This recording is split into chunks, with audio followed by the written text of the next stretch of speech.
lancement de l'association congolaise pour le refus des crimes et de l'injustice par Maître Bernard Amédée Ganga. Nous avons été amenés à créer et à déclarer cette association pour que malgré nos divergences possibles et enrichissantes, nous ayons un point commun, celui du refus des crimes et des injustices pour le bien de tous. Bien entendu, notre association est soumise aux textes légaux.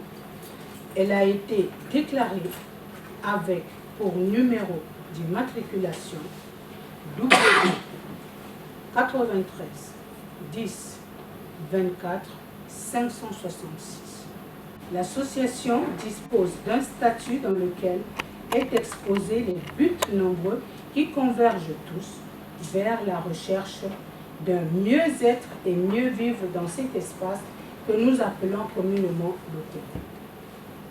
C'est sur ces mots que je vais me permettre de passer la parole à Monsieur le Président pour nous entretenir sur le chemin de notre association dont le but est le refus des crimes et de l'injustice. Je vous remercie pour l'attention que vous m'avez accordée. Merci à l'auditoire ici présent. À vous toutes et à vous tous, merci très simplement d'avoir honoré de votre présence cet événement de sortie de notre association.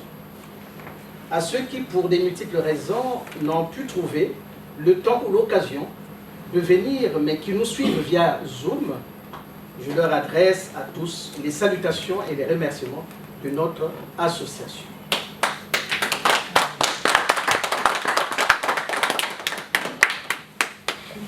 Je souhaiterais ne point m'acquitter d'une créance, celle qui consisterait à me présenter alors que je suis tout simplement Maître Bernard Amédée Ganga. Mais pourquoi a-t-on pensé vous informer de la Constitution et finalement de la sortie très modestement de l'association dite congolaise du refus des crimes et de l'injustice? Le titre en lui-même, au-delà de l'objet même développé dans les statuts, vient résonner à nos oreilles comme une revendication subliminale à la vie. La chose si simple mais si fragile qui nous a été donnée et dont on doit préserver contre toute agression et toute injustice, en fait, contre l'arbitraire du crime impuni. Est-il possible qu'un semblable puisse s'arroger le pouvoir ou le droit de tenir ses semblables en esclaves, ou pire, leur donner la mort dans la considération que ces semblables ne seraient que du bétail? Non est la réponse que vient vous donner notre association, votre association, puisqu'il s'agit de savoir si vous êtes des êtres humains à part entière ou des sujets subalternes qui ne connaissent le sens de leur existence. Que voulons-nous? Accepter l'animalisation de notre humanité ou humaniser notre humanité? Que voulons-nous? Vivre esclaves et mourir esclaves en esclaves? Et cultivons donc la peur. Ou vous voulez vivre libre et mourir en homme libre? Alors réveillez-vous ou réveillons-nous. Car le temps du refus des crimes et de l'injustice est là devant vous. Allons plus loin. Comment est-il possible que le plus petit nombre puisse faire le plus grand mal au plus grand nombre? Ou encore, comment est-il possible que le plus grand nombre puisse accepter le plus grand mal de la part du plus petit nombre? Telle est l'équation. Avez-vous la réponse, mes amis? Il semble que le plus petit nombre, la réponse résulte de là, que le plus petit nombre est organisé et actif. Alors que le plus grand nombre est désorganisé et passif. Donc notre réponse réside en quoi? En ce que le plus grand nombre désormais s'organise et soit actif pour déstabiliser le plus petit nombre. Ainsi se présente sous ce deuxième aspect celui qui organise autour de lui toutes les victimes des crimes et des injustices pour dire en chœur que le refus des crimes et de l'injustice est la réponse adéquate et non exclusive de la situation qui s'est imposée au Congo depuis des décennies. Celle qui a conduit à la pulvérisation de la conscience normative pour une transformation en conscience de chacun. Oui, parce que lorsque vous êtes des êtres humains et que vous commencez à accepter passivement les crimes et les injustices sans rebondir, vous n'êtes plus des êtres humains. Vous êtes une chose que l'on peut utiliser à tout va. Car tous les ressorts qui permettent à ce que l'on dise d'un être humain qu'il en est un, ont cédé face à la peur, se trouvent donc pulvérisés dans la conscience normative, la norme morale, la norme religieuse, et enfin la norme coutumière ou juridique. Et donc dès l'instant que notre société se trouve privée de toutes ces normes, eh bien nous ne sommes plus dans une société civilisée. Je vous laisse deviner, nous sommes dans une société barbare et animale. Ceci a conduit donc à la substitution de l'ordre purement juridique fondé sur les trois normes en un ordre criminel mafieux contre lequel ainsi se lève. Cet ordre criminel a été préempté, a préempté les vêtements blancs de notre État pour le maculer du sang légitime du vrai État. Ce que je veux dire simplement, c'est que notre société actuelle a imposé un ordre juridique mafieux sous le manteau d'un État régulier, donc républicain, alors qu'il n'en est rien, parce que l'ordre criminel mafieux a préempté l'État, notre État, l'État commun, qui aurait pu assurer le bien-être et le mieux-être de tous. Dès lors, l'État artificiel devient un instrument au service de l'État criminel mafieux. Et c'est le système qu'on a mis en place. Dès lors, ARCI se présente avant tout comme cet instrument au service du combat des idées qui consacre l'ordre proprement juridique, c'est-à-dire le droit absolu à l'existence. C'est ainsi que vous comprendrez que dans les jours à venir seront consacrés le combat relatif au retour à l'ordre constitutionnel de 92 comme le seul ordre proprement juridique. Je m'en expliquerai en ce moment-là. Mais que faire?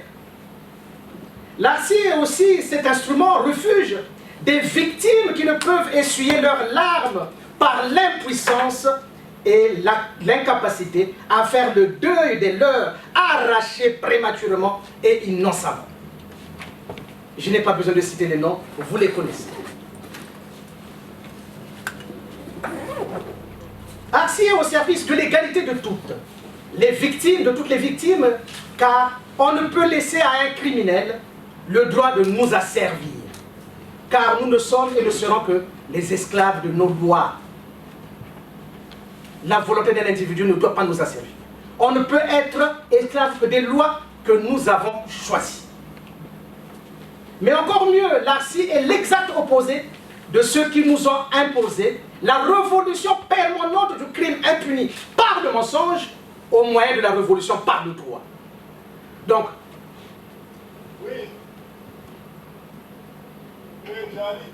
le mot, nous avons là, si vous voulez, l'opposition qui va se caractériser à la suite de notre association, sera celle qui consiste à opposer au crime impuni fondé sur le mensonge.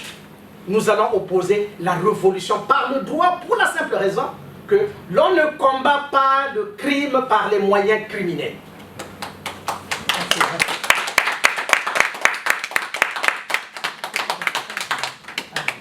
car les lois, nos lois sont la souveraine raison dont le choix commande que l'on soit uniquement gouverné par les lois.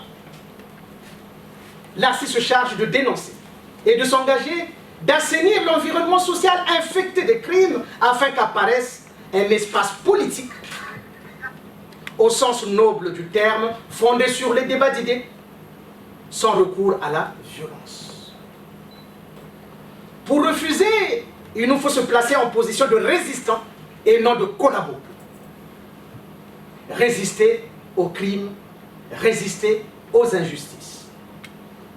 Vous comprenez donc, l'ARCI édicte sur cet espace social un nouveau paradigme qui se fonde sur la révolution par le droit.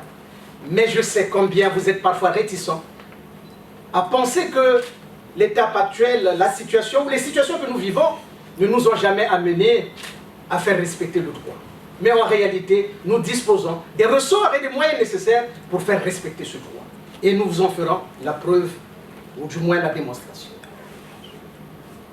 Mais permettez-moi de vous dire, avec David Rousseau qui a dit, Rousset, excusez-moi, les hommes normaux ne savent pas que tout est possible. À vous de vous poser la question. Êtes-vous désormais un peuple normal? Si oui, vous saurez donc que tout est possible. Mais si vous êtes un peuple anormal, eh bien vous serez au service de l'esclave. Et au service de ce régime qui, sur plusieurs décennies, eh bien, nous a asservis. Mais je pense que désormais, vous savez que vous êtes un peuple normal, et que, étant un peuple normal, vous savez donc que tout est possible. Et tout est possible avec l'action, les actions que nous allons mener avec ARCI, au moyen de ce que j'ai appelé la révolution par le droit.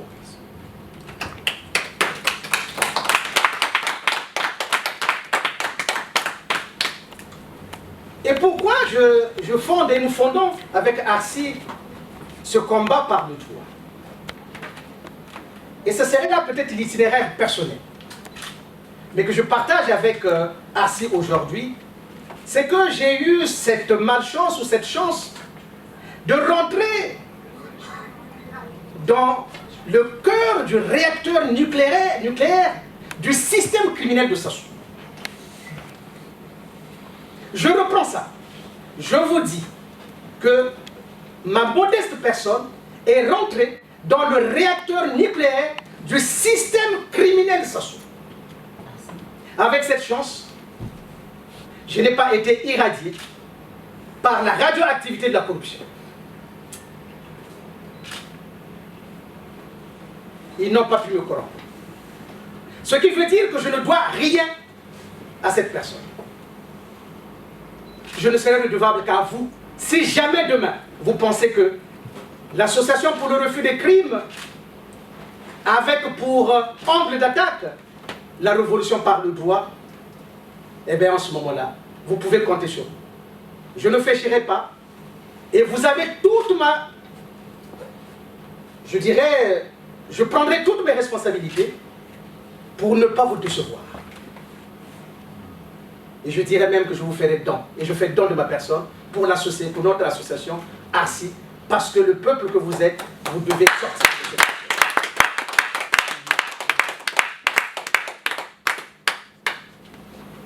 Alors, je n'irai pas plus loin, peut-être que nous aurons le temps d'échanger un certain nombre de questions. Mais simplement, sachez que ARCI qui vient de naître a changé complètement le paradigme de notre environnement social, pollué, comme je l'ai dit, par les crimes. Vous ne pouvez pas faire de la politique sur un environnement jonché des cadavres. C'est impossible. Donc si les gens disent qu'ils font l'opposition face à ce régime, alors que aucun ne peut nous sortir aujourd'hui les idées de celui qui dirige ce pays, qui n'est rien d'autre qu'un simple criminel. Donc je ne sais pas comment il est possible, sauf à s'opposer au crime qu'il commet, mais je n'en ai pas encore entendu l'opposition s'en prendre véritablement au crime de ces messieurs. Or, c'est cela. Comment pourrons-nous faire de la politique si l'environnement est entaché d'autant de crimes? Nous devons donc d'abord assainir cet environnement au moyen donc de la révolution par le droit qui va nous amener à dénicher tous les crimes et à les traquer jusqu'à ce que justice soit rendue.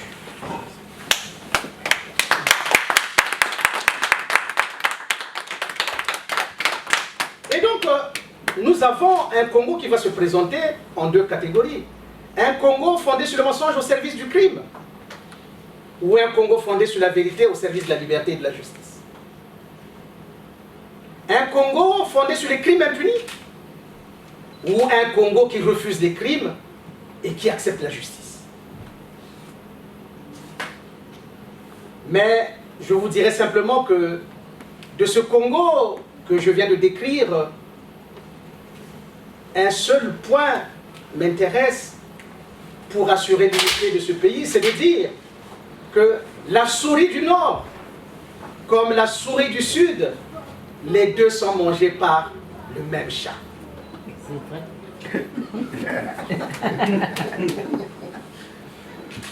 Je répète, la souris du Nord et la souris du Sud, les deux sont mangés par le même chat. Voilà à peu près le fondement de la philosophie de Arcy, qui n'embrasse pas le slogan lancé par un historien qui nous a dit et qui a affirmé ou la soumission au crime ou la scission. Voilà donc désormais, j'allais dire, l'opposition entre deux théories. La nôtre qui veut que la souris du Nord et la souris du Sud soient mangées par le même chat, et ceux qui pensent qu'il faut vous soumettre au crime, sinon vous acceptez la scission. Mais je ne terminerai pas mes propos au regard de ce débat, de ce dualisme qui se pose de plus en plus, sans dire et sans demander à chacun de nous, finalement,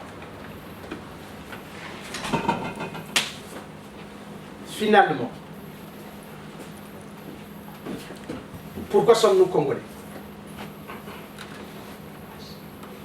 Est-ce que nous savons d'ailleurs pourquoi nous sommes Congolais? Voilà. Je suis convaincu que cette question aussi simple n'a pas taraudé l'esprit de beaucoup de gens parce que ça paraît si évident. Pourtant, ce n'est pas si évident que ça. Alors, moi j'ai trouvé une définition à travers mon expérience personnelle, mais que je m'en vais vous faire partager.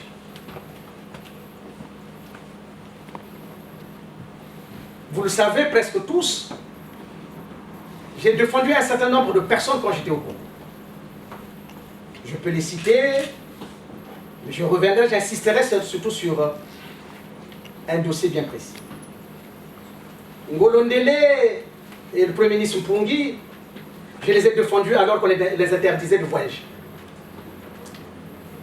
Ceci pour essayer de répondre à ceux qui, quelque part, hésitent un peu, est-ce que la révolution par le droit peut marcher?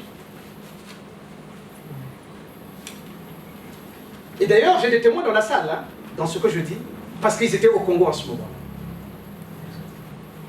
Le général Ngolo Ndele et le Premier ministre Mpungi sont interdits de voyager. Ça devait être un 14-15 août. Je ne sais pas, 2009, mais bon, c'est pas ça le plus important. Et voilà que ceux qui avaient l'habitude de ne jamais se soucier de ce genre de situation parce qu'ils devaient rentrer chez eux, attendre que le prince se réveille un bon matin pour qu'il parte. Eh bien non, ils ont pensé qu'il fallait saisir la justice, modestement, ils m'ont choisi, je ne sais pas pourquoi, mais en tout cas, j'avais été choisi. Effectivement, j'avais fait la procédure, l'une des premières procédures qu'on n'avait jamais eu à mener au Congo devant un juge de référé parce qu'il s'agissait d'une atteinte à la libre circulation des biens et des personnes. Et je peux vous assurer que celui qui pensait qu'il était le fait du prince, eh bien il avait cédé. Bolondele et Mpungi avaient voyagé à la suite de cette intervention. Ceci pour vous dire que il nous appartient à nous de faire la force de notre droit parce qu'elle est l'émanation de notre peuple. Deuxièmement, le ministre Nzon a eu le même problème. Interdit de voyage. Cette fois-ci, je n'ai pas saisi la justice, mais j'ai fait une conférence de presse qui a fait beaucoup d'écho au Congo. Le lendemain, le ministre Nzon avait été autorisé de voyager. Alors, ça ne s'était jamais fait jusque-là. Enfin, puisqu'il s'agira de définir le Congolais, arrive le dossier Marcel Ntsou. Ça aura été le dossier de ma vie, certainement. Et il est au cœur du mouvement que nous menons. Pourquoi? Le colonel Nsourou, vous le savez, il est téké. Il s'appelle Nsourou. Mais c'est un être humain. Maître Ganga est du Poul. Il s'appelle Nganga. Mais c'est un être humain.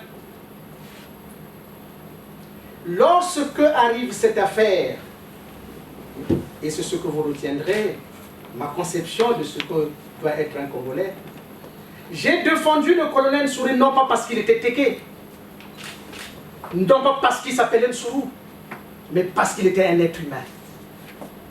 Et je ne l'ai pas défendu parce que moi j'étais du Poul et que je m'appelais Nganga. Non, je l'ai défendu parce que moi aussi je suis un être humain.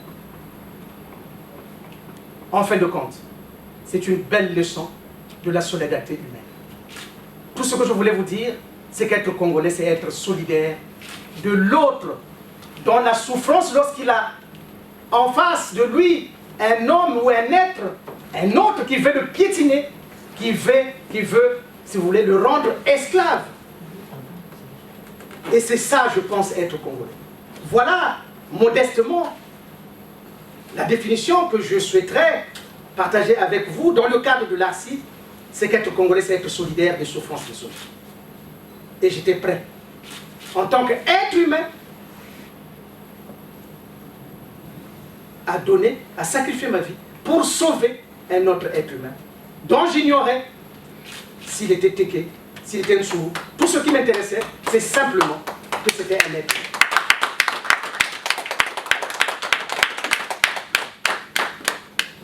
Et donc, nous allons vers la fin pour simplement vous dire que finalement, ce monsieur aura été tué par qui?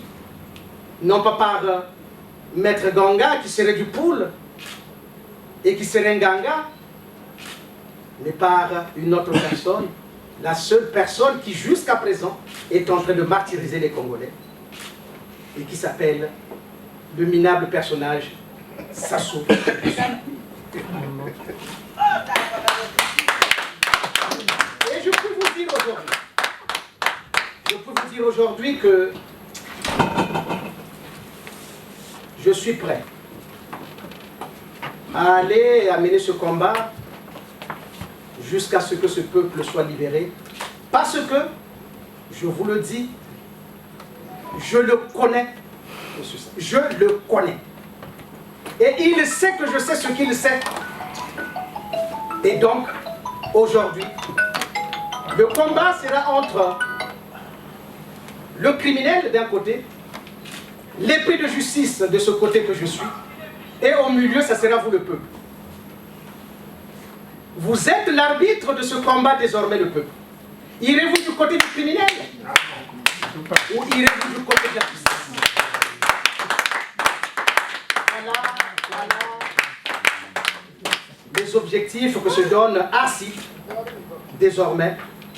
ARCI qui sera votre association, notre association, dans l'unique but de faire de nous des êtres humains libérés désormais de la peur, pour qu'enfin le refus des crimes et des injustices rentre dans sa phase active pour que nous puissions libérer notre peuple et que ce régime soit simplement un régime dont on parlera au passé, parce que le Congo aura recouvré toute sa liberté dans sa totalité dimensionnelle.